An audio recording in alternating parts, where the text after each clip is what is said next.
Happy Sunday, Patriots fans. Harrison Graham here from Chat Sports. We got some breaking news here on a Sunday morning. Kyle Duggar has signed a 4-year extension, a massive contract. We'll break down the deal, get my thoughts on it, and just kind of overall discuss where this team is heading into 2024. But this is why you hit that subscribe button, whether we're in the office in our studios or waking up on a Sunday morning to some big time news. We're going to get you caught up on the latest Patriots news, rumors, draft, and free agency coverage. So hit that sub button. Let's get to 11,000 subscribers ASAP. Appreciate all the 10,000 and change that have joined the channel already.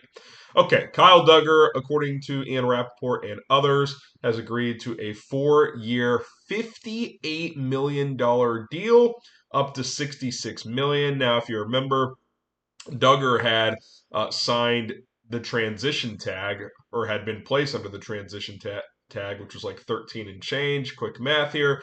4-year 58, that's 14 a year. So that kind of lines up with the transition tag, up to 66. If he reaches certain incentives, we don't know exactly what those are yet. But I got to be honest, my initial reaction, this is a big contract. This is a really, really big contract for a safety market that has not been that strong in the NFL. I mean, a guy like Cam Curl with Washington signed with the Rams, who I think Duggar's a better player than, but I think they're in a similar tier. He signed a 2-year, $9 million deal with Washington. You know what I'm saying?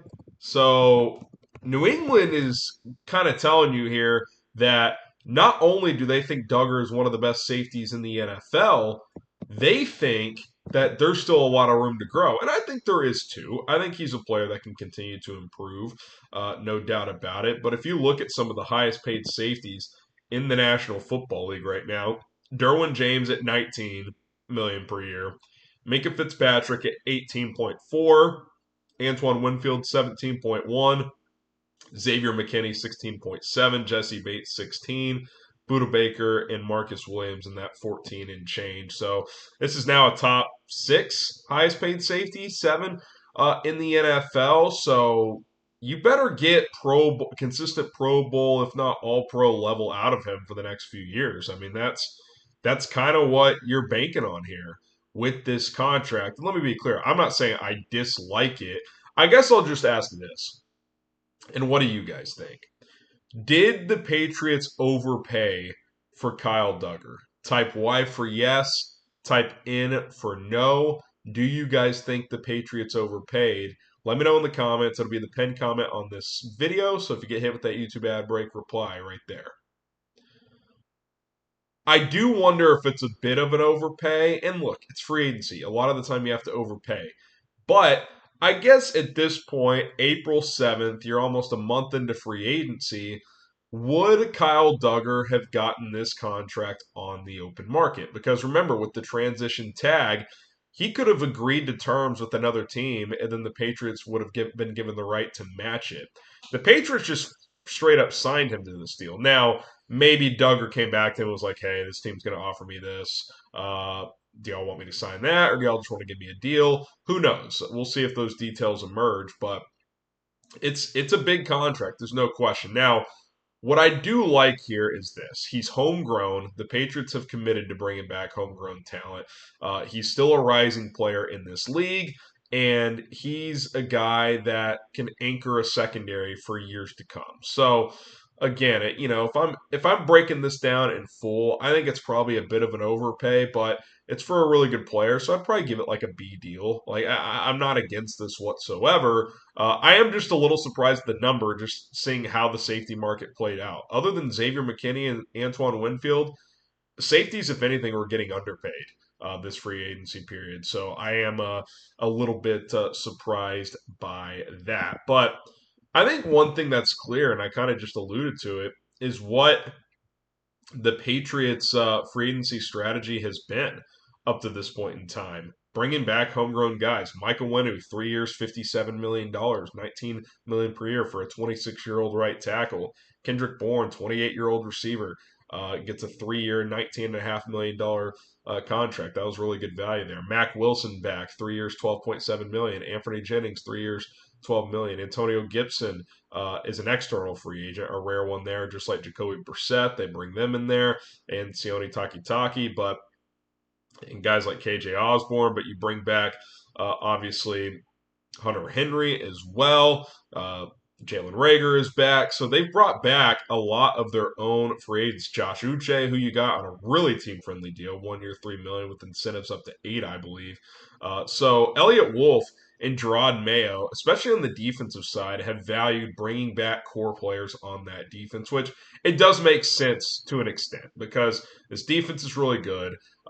You don't want to sacrifice your defense even though you do need to add on offense, and you had well over $100 million in cap space. So I think now you can really start to shift your focus overall to offense as you start looking ahead to the NFL draft, which the Patriots, of course, have a massive decision coming up here in 2.5 weeks. What do they do with the number 3 overall pick? Do they draft a quarterback like Jaden Daniels or Drake May? Do they trade down, which has been rumored as a possibility? And, go get one of the top receivers like Malik Neighbors or Marvin Harrison Jr. or Roma Dunze?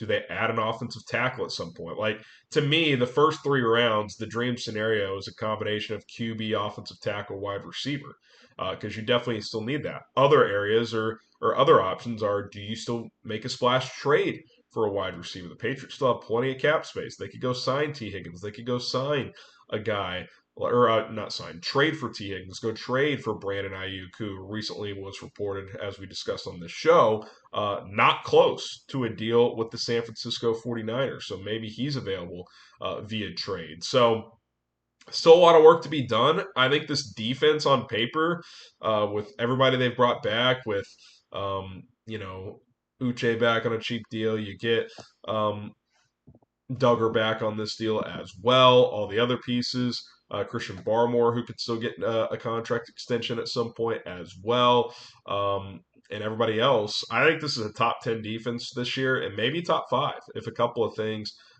come together really, really well. So we'll see how that plays out. I think Jerod Mayo and company are going to have a lot to work with on that side of the ball. Do you think this is a top 5 defense? Type 1 for yes, type 0 for no. Do you think the Patriots have a top 5 defense this year? Let me know in the comments section below. All right, before we wrap things up here, let's just talk draft a little bit. Kind of the latest here. Jaden Daniels is set to visit on a top 30 tomorrow. Drake May did his on Friday, which we talked about in a video. So, I think it's pretty clear the Patriots are doing heavy homework on both of those guys. J.J. McCarthy is supposed to come in the week after next, the week before the draft. So they will have had Drake May, Jaden Daniels, and J.J. McCarthy in the building. And sitting at number 3, at least 2 of those players are going to be available because Caleb Williams is going to go number 1 to Chicago.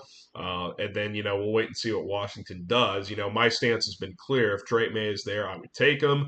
I would still probably take Jaden Daniels as well if he's there, but I would at least be open to hearing trade offers. Whereas if it's Drake May, I'm probably not open to a trade down unless some team just gives you something historic, which could happen. You never know. Minnesota could be desperate. Maybe the Giants get a little desperate sitting at number 6, wondering if one of the top 4 guys is going to get there or not. But, for me, option 1, Drake May. Option 2, Jaden Daniels. Option 2B, trade down. But, again, I'd still have to get a huge, huge offer.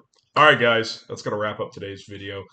Congratulations to Kyle Duggar signing that big contract, 4 years, $58 million. He's going to be around for a long time. We had a video planned for today already, so we'll see if we put that out later today or tomorrow. We'll kind of figure that out on the fly here, but that's why you subscribe and turn on those notifications, because when we drop videos, you'll get it first and before people who don't have notifications turned on. So keep that in mind as well. All right, guys, take care. Enjoy your Sunday. We'll see you tomorrow.